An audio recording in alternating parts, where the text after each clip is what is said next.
About paying attention. There's a lot of words for this that are words you may be familiar with, the concept of mindfulness. So we've talked about the idea that we're like icebergs. We're only a small percent aware. The rest is in our subconscious. We've talked about the water experiments where you saw the power of thought, intention, words, and sounds on water molecules and the effect that they had. And then I've also talked about understanding energy or quantum physics and the idea that everything has a frequency and we have high and low frequency and that like attracts like. So I'm going to continue talking about these, tying some of these things together. And, moving forward, this is not a one-time deal. This is something we have to do every day. So the more we can understand, repeat, reinforce this on a daily basis, then the more difference it'll make in our life. Okay, so we talked last week about like attracts like. High attracts high, low attracts low, positive attracts positive, negative attracts negative. Okay, so we can look at our life and know that that covers so many different arenas, the five senses: taste, touch, smell, sound, and seeing. Okay, and so it covers everything we do every day. This high attracts high and high attracts low. So we talked about emotions a little bit. If you have positive emotions going on, you're going to attract more positive. If you're in negative emotions, you attract more negative. Now, I think I said this last week, but I want to repeat this, is having a negative emotion doesn't make you go, oh, I'm in fear, I'm angry, I just have to not feel this way, and so you stuff that emotion, because it's still a ball of energy, so you can't stuff it, it's still there. You may have put it out of your mind for the moment, but you haven't dealt with it. So it's still there, it's still vibrating low negative frequency, it's going to attract more. A lot of negative emotions will accumulate, and you can begin to have things like anxiety, depression, and have fear and paranoia and that type of thing. So you definitely want to process as you go along. So today I'm going to start talking a little bit about this idea about paying attention to what you're thinking and feeling. We'll talk later on how to change some of those things, but you can't change what you're not aware of. So I'm going to start about this idea of mindfulness or paying attention. So we want to be mindful of two things initially. One is, what are we thinking and what are we feeling? Now, being mindful or paying attention to what you're feeling means you have to also realize you're feeling something.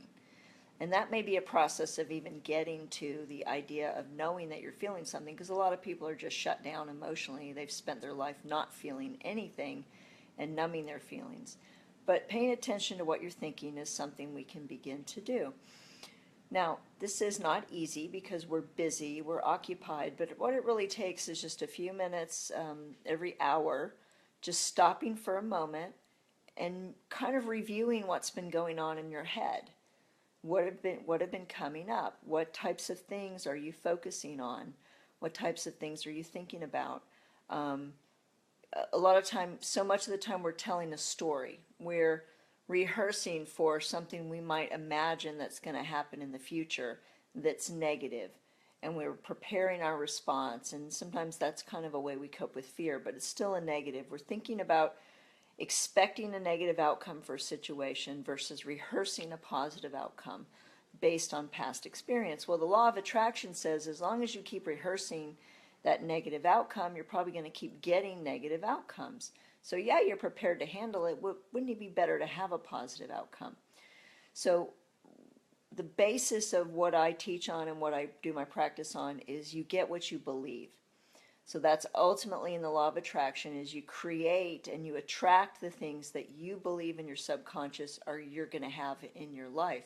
If you believe you're going to have, truly believe deep down that you deserve and you're going to have wealth, then you'll probably attract wealth and abundance. If you believe you deserve and you're just going to always struggle and have poverty, then that probably be what you have too. If you believe that you have to work for everything you get in life, that you don't get a break and you're just going to have to work hard for everything you have, then that's probably what you're going to get. If you believe that you have favor and good things are just going to come your way, then you're going to start attracting favor and good things. So all of these things are rooted in our subconscious They were typically created during states of repetition, states of heightened emotion from our childhood on. Once we started believing they were true, we reinforced these beliefs and we continued to attract more and more of those beliefs. So this is a lifelong process in changing those beliefs, but the thing we can start doing at this point is, go do some more research on what mindfulness is too, but it's paying attention to what you're thinking. Now remember, we're icebergs and we're only aware of a very small percentage of what we really think and believe. But if we can start to change, those subconscious beliefs will come up to our consciousness. There'll be these little bitty thoughts in your head of, I'm not good enough, I'm not pretty enough, that guy's going to get the promotion, I always get overlooked, life's not fair. All of these kind of negative little beliefs that creep up because of our past experience, we just go ahead and accept them as true. But the truth is we made them up because they're not true for everybody. So that's how we know if something's a universal truth versus one that we just made up during a state of heightened emotion or repetition, is because it's not true for everybody. So, commonly I'll have women who have had been married multiple times or in multiple relationships and their spouses were unfaithful or boyfriends were unfaithful.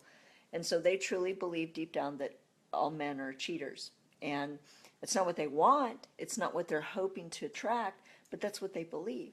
You can't trust men, they're all unfaithful, they're not dependable, they don't have integrity. And vice versa for men who've had the same thing have happened to them with women. So begin to pay attention to those beliefs. Write them down, take notes, record them. When you hear them coming up from your subconscious, now you can't just decide to change it. There's more work to actually changing a subconscious belief that was created during trauma or during state of heightened emotion or repetition. Let's say you saw your mom and dad argue every day and fight your whole life, and that's what you saw. And so what do you think you believe about marriage? What do you think you believe about relationships? They're full of conflict, they're hostile, they're agitating. Now again, you may not know you consciously believe that, but it has been programmed in you to believe that. And so that's what you're going to think is true. That's what you're going to think is normal. That's what you're going to think is what marriage looks like. Now, it's not what you want, but it's what you believe is true. So, if you're going to do homework, if you're really going to, take on these videos and looking at Do a Transformed Life, start to write these things down. What are those little messages that creep up from your subconscious? What are these beliefs about you, about other people, and about life, marriage, God, school, education, government, politics? What are these little things that you believe because you feel that's what you've seen to be true? And then the one way we know it's not a universal truth is, does everybody believe this? Is this true for everybody? And then we begin to question, oh, that really is just a truth I made up for me, but it's not a universal truth. So then we can begin to dismantle. So the next step this week, I'm looking at having you start to pay attention. What are those little beliefs creeping up? What are those thoughts? What are those negative? Now these are negative ones. If you have positive beliefs, hold on to those. We're not trying to get rid of those. We're talking about those little negative ones that creep up, the cynicism, the skepticism, the glass is half empty, that the universe is against me, that life is hard, life is bad, things don't go my way, I don't get favor. Other people have more favor than I do. So you want to just start listening for those little things that come up. And what do you believe? And then if you can, write them down, make a list of them. The next step we're going to do, talking next week, is how can I get rid of them? And that's a little bit more complicated process, but how can I get rid of those little beliefs creeping up? Or where did they come from? Did they come from how I saw my parents interact? Did they come from the way I saw my peers treat me in school? One of my beliefs growing up was that people didn't really like me. And I think a lot of girls have girl drama and feel a lot of rejection from peers and girls. So there was always a really paranoia of I wasn't well liked or something was wrong with me or people were talking about me or that type of thing.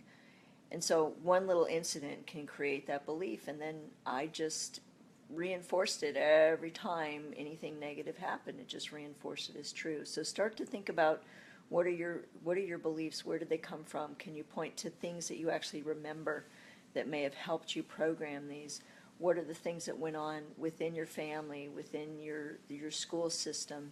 So many unwritten rules in middle school and high school, unspoken, unwritten rules that everybody just learns really fast if they want to survive. But those aren't universal beliefs. A lot of people are still living those beliefs that they were programmed in middle school and high school about the way the world works. So, biggest belief we can get to ultimately as we chip away is life or God or the universe, however you want to look at it. And I say the universe versus just God because we don't always attribute everything to God having his hand on it. It could just be, finding that parking spot in front of the store on a busy day. But is the idea of, is the universe for me or is the universe against me? A lot of things boil down to that. So I believe that we can have the universe for us if we believe the universe can be for us. And ultimately, that's my goal, for have everybody to believe that. There's a longer game in this, but I hope you'll stay with me and track with me and try to put some of these practical tools into practice, because I do believe it can transform your life. So hope you have a great weekend. Look for me on Tuesdays for Holistic Health Hacks with Robin, and on Fridays or Saturdays with Living a Transformed Life. And hope you have a great week and continue to raise your frequency. Bye.